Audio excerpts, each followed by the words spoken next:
Hey guys, welcome back to Sparks and Recreation. In today's video, we're going to talk about my family's adventure across over 25 states doing 9,000 miles. And we visited over 20 national parks across the United States with our friends and family. The dream trip you've always thought of. I spent most of my life savings at the time to make this video. I am never going to financially recover from this.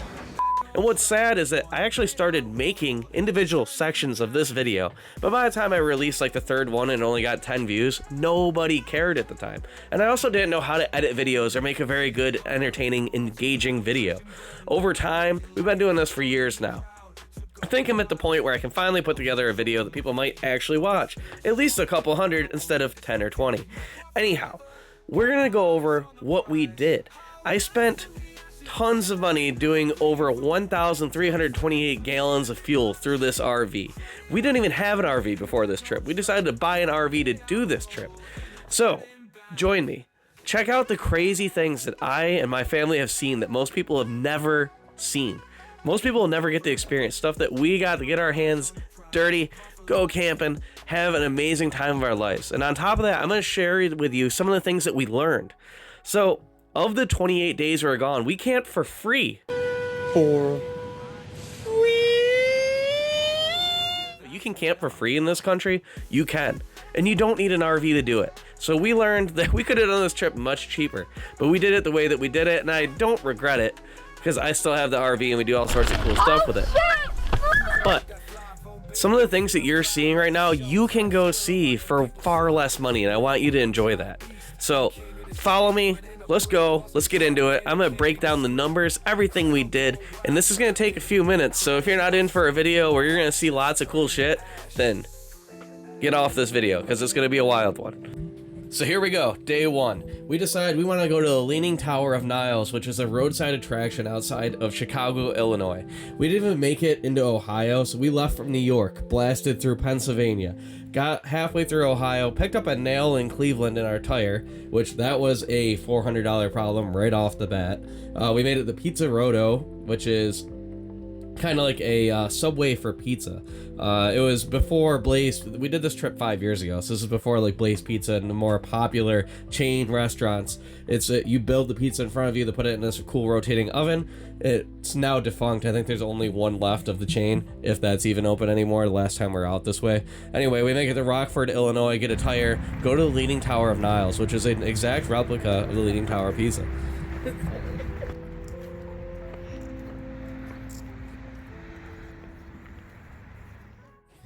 Alright, so we're finally west. We roll into South Dakota. This is going to be Ocean Lake, South Dakota is what you're seeing right now. This is where we camped the first night. It's for free. It's at a state boat launch, and it's literally just called Ocean Lake. If you type it in, it's right off 90. You can stay for here up to a week for free. We actually rolled in as there was a storm coming. We got some cool footage of us like jumping up over the water, hitting the docks and things. It's super cool. Our plan was to head to Badlands, Wall Drug, Mount Rushmore, and Deadwood. So those are the main things to see in South Dakota. Along the way, we find a couple general stores that are super cool and a roadside attraction called Prairie Dog Feeding. So right outside the entrance for Badlands, about 10 minutes before it, you'll see a big statue of a prairie dog. You can actually go in that general store, pay $1, get unsalted peanuts, lay on your back, and have like prairie dogs just basically crawl all over you. The entire place is full of prairie dogs. It's like running from the fields into the parking lot. There's pregnant ones, baby ones. Super cool. Probably one of the best things we did for $1 on the whole trip. We actually grabbed lunch there too, because they sold like sandwiches and drinks for also only a couple bucks. It was one of the cheapest things we did. Rolled into the Badlands as the sun was setting. Watched, Badlands is awesome because this is cool, like trenches through what looks like just prairie, and then there's also this cool like geographic changes where it's like pink and orange, and very cool. Did that for a while, and then had the Wall Drug, which is basically one of the biggest roadside attractions in America. Most people have seen a bumper that says, "Where the hell's Wall Drug?" Well, that's where it comes from. Back in cowboy times, they handed out free water to people. So you can go get your free water, but it's basically a sprawling, like, super mall of roadside attraction stuff. You sit on weird characters, there's cowboys, there's weird knickknacks, there's fireworks. We'll shoot fireballs at him. Yeah. there's places to eat. It's a very cool stop. You have to hit it if you're out that way. And that got us out to Mount Rushmore. Mount Rushmore is weird because we got in a little later than expected, which we thought would be fine. We're like, hey, is what it is. We will see the nighttime show. So at closing at Mount Rushmore, they do a light show at the end of the night. As we're walking up to it, they tell us, get the hell out of here. There's a tornado coming. We're like, well, don't appreciate that. That's a one-way ticket getting kicked out of the park. What? Also, our phones go off and a huge dark cloud comes. They boot everybody out of there. So we only got to see Mount Rushmore from about 500 feet away instead of actually at the base of it. Is what it is. We still got to see it. After we left there, we camped for the night outside of a gas station, used their showers at the truck stop, which is about $10. So if you've never done it before and you're traveling across country in like a car or a camper, most truck stops, you don't have to be a trucker. You just walk in, say you need a shower. It's normally under $10 and it includes like a towel, soap, all that stuff. We just basically you rent one and don't tell anybody, and then use one at a time, get everybody through. So that's what we did. Next morning, got up, went to Deadwood. Deadwood is a cool cowboy town. Wyatt Earp and Billy the Kid, all these people have come through here. You can actually see reenactments of Billy the Kid getting shot and killed. No. Super cool. That was South Dakota. That was a lot of information, but you got to do as much of this as you can when you're visiting, because most people don't realize South Dakota has a huge tourism market. So check it out. So the next part of our journey brings us to Nebraska. Everybody goes, there's nothing to do in Nebraska. Well, you're wrong. There is actually a couple of roadside attractions, and one that we decided would be the most interesting to us is Carhenge, which is a basically life-size replica of Stonehenge that you see overseas, but here in America. And a guy actually was in trouble for having too many cars on his property, and to kind of give a middle finger to the town, he erected Carhenge, and it became a roadside attraction, which they couldn't take down because it was a business venture. It's actually really interesting because there's a bunch of old like Cadillacs and Lincolns. There's actually a couple of like foreign vehicles as well. There's like a Beetle, and they're stacked to look just like Stonehenge. There's a gift shop there where you can get like t-shirts and some food.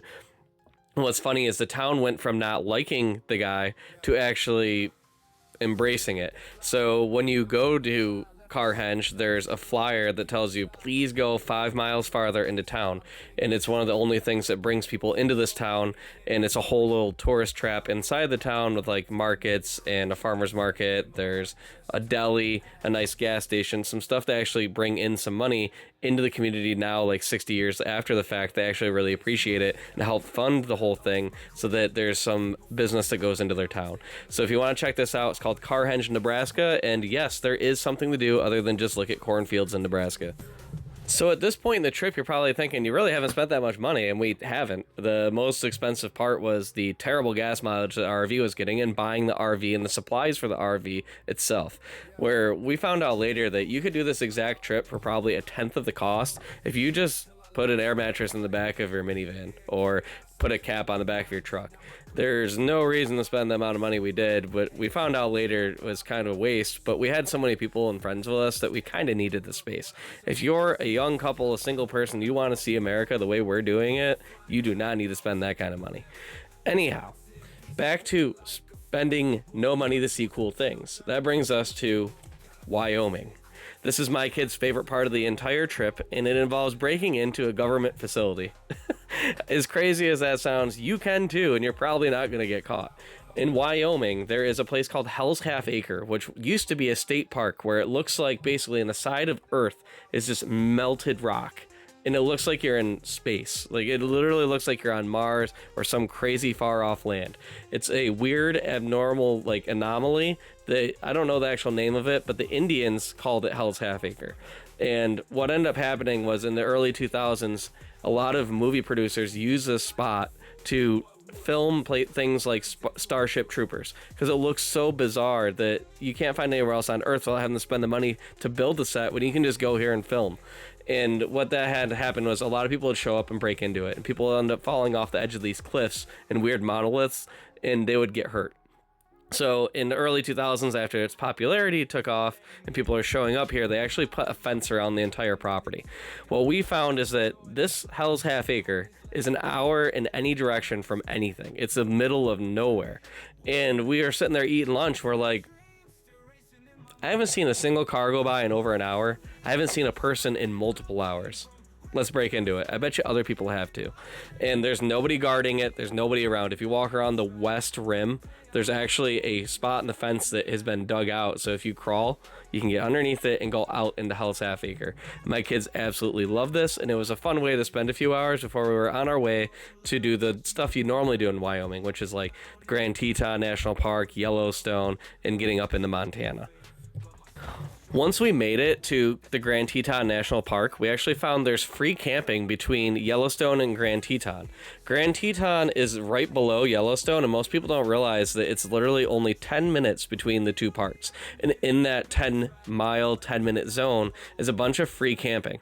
And if you use freecampsites.net, it's the name of a website, you can just type in your location and it'll show you which ones are primitive campgrounds that you can stay up to 14 days for free. We stayed for 2 days and we did both parks. Our favorite thing in the area was actually the Jenny Lake boat ride, which is part of Grand Teton National Park. We did that. We went and did Old Faithful. We saw the sulfur springs. We actually, the day we were there for the sulfur springs, somebody fell in and died. It was wild. The kids have all sorts of crazy memories of seeing the bison and the people walking through the sulfur springs like complete idiots. Here's a little bit of footage of that. Obviously, most people who do cross-country road trips do these types of things, and I love the national parks, but these are some of the most visited in the entire country. It was super busy, even during COVID. So our family prefers doing the weird roadside attraction stuff because that's Americana to me. Yes, these national parks are beautiful, but there's a bunch of people around you, where we've kind of learned that maybe being secluded, breaking into Hell's Half Acre is more of a core memory than standing among 1,000 people looking at Old Faithful. Next, we roll into Montana. Montana, we only spent one night, and it was actually outside of Butte. And we went to what was a mining dredge like basin. So basically the dredge had made this spot where everybody was camping in RVs, and basically it was overrun by guys with four-wheelers and dirt bikes, which I'm all about. I thought that was awesome. So we didn't stay very long in Montana because I've explored it personally myself. We will get back out there another time. This trip, we're just trying to get out to Idaho. So next we roll into Idaho and we're going to go to the Jerry Johnson Hot Springs. So this is free to the public. Again, more free stuff. So we camp for free in Montana. We get up and we camp again for free in Idaho. Idaho, when you think of it, is just like plains with potatoes, and that's further from the truth than you can imagine. Of the western side of Idaho is rocky, has gold mines in it, and tons of forests. So there's a national forest that has the Jerry Johnson Hot Springs in it, and you can hike. It's about a 5-mile hike. We did it in about, I don't know, it's not very, there's not a lot of elevation. It's mainly just through the trees. We were there within an hour or so. And there was a bunch of people there, which was crazy. We were expecting no one to be there, and there was different levels of hot springs. And as you go up the side of the active volcano, they get hotter and hotter. We found one about halfway up that was perfect. We hung out for about an hour, and then we found camp on the Salmon River in Idaho, which, again, free camping in a boat launch. You can stay up to a week if you wanted. We set up a little campfire, and I can say that I did a, waterfront fire in the middle of Idaho. It was very interesting. The kids had a blast. We made s'mores. We cooked a nice dinner, and we're on our way to Oregon next. We need to see Crater Lake. All right, so we've made it into Oregon, and as we're getting farther and farther west, we're noticing that things like gift shops, national park services, other than just letting the park be open, are starting to be closed down because we're in a little more of a left-leaning part of the country. And again, this is in the middle of COVID. They told you stay home. I bought an RV and just went and sent it.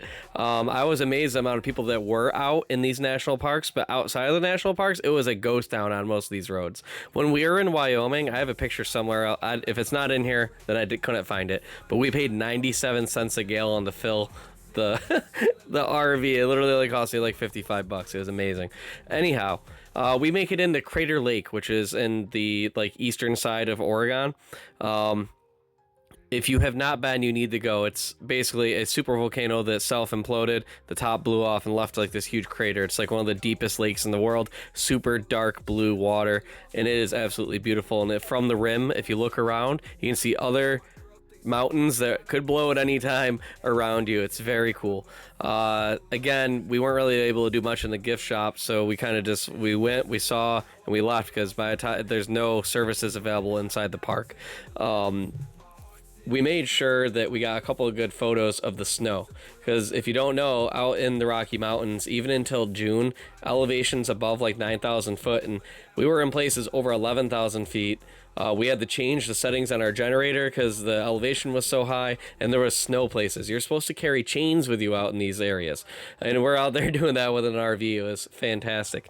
On top of Crater Lake, we made it to Granite, which is an abandoned ghost town on the side of a mountain, and there's actually a dredge still there that's haunted that you can go inside and hang out. It's free again. The national park was covered with our park pass. The Granite ghost town and dredge, that is free to the public at any time. You can go on the dredge anytime before dusk, and you can get a tour where they explain to you the ghost stories, and it was pretty cool. We made it finally and made a final push to the very edge of the coast. We made it to Arizona Beach State Park in Oregon. Sounds weird, but yes, that's a thing. And we got lunch, we played in the water, and we actually found a casino. This is one of the first times we actually paid for camping. Found a casino right outside of the Arizona Beach area. We camped right on the water at the casino. I went in to pay for my parking spot, which was supposed to be like $80 for the night, so we had hookups, we could dump everything, fill up with water. And at the casino, I was in to pay. I literally put $5 in the machine, hit the button. I won $150, which is enough to cover dinner for the night and the camping spot, which everybody was pumped. I made a Facebook post back then, and nobody could believe it. We couldn't even believe it. It was awesome. So that was what we did in Oregon. Not a whole lot of roadside attractions other than ghost towns and a lot of like dredges, because a lot of the stuff out west starts charging for these things. And in the next episode of this series is going to be part 2. I'm going to explain how we hit 7 national parks in California in like 4 days. How me and my wife got remarried in Las Vegas. We traveled Route 66 and we spray painted cars in Texas. If you've ever seen an old Cadillac and want to spray paint it, I can tell you how to do it for free. Again, if you're enjoying this series, make sure you subscribe, like, comment. Let me know what I missed, what I got wrong. I don't really care if I got it wrong because, I don't know, it was 5 years ago, so I'm going off memory for a lot of this stuff. But anyways, if you're enjoying it, please give us a sub. It goes much farther than you can imagine. And if you're into the car stuff, this video came up, you're like, why are you doing this? Well, this channel is really more of a documentation of my family's adventures than anything else. So if you don't like it, tough nuggets. And we'll catch you in the next one in California.